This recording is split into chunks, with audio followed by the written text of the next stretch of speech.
Once upon a time, so the story goes, the devil decided it was time for him to retire.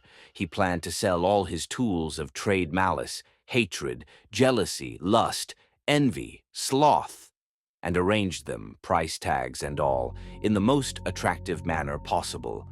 One of the devil's tools was a seemingly harmless wedge-shaped object, but it was the highest priced of all the items on display.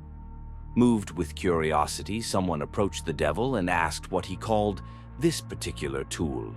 The devil's smile became a cunning smirk. "That's discouragement," he replied. "But why is it priced so high?" his interrogator persisted. "Because," answered the devil, "it is the most useful tool I have ever possessed. I can do more with discouragement than with any of the others. With it, I can pry open a man's conscience, and once inside, it's no trick at all to get him to do anything I want.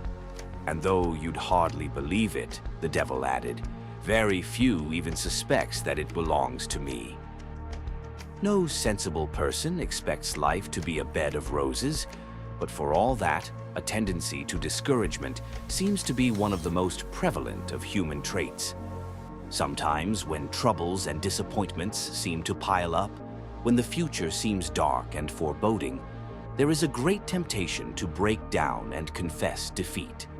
It is at just such times that the utmost efforts should be made to shake off the weight of discouragement. Otherwise, despair, which is the ultimate defeat, may seize upon the soul and destroy it. The best antidote to discouragement is trust in God. God is never blind to the afflictions of his creatures. While he permits us to suffer for his own good reasons, he never allows the burden to become too heavy for any individual shoulder.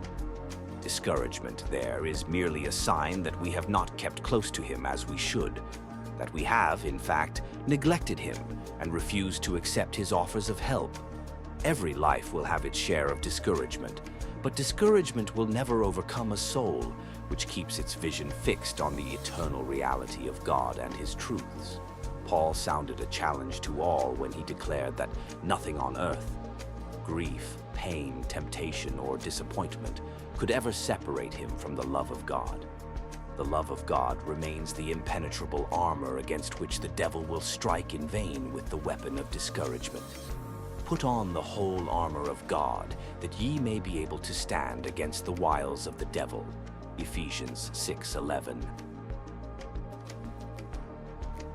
Like, comment, and subscribe for more thought-provoking content that empowers you to stand firm against the trials of life.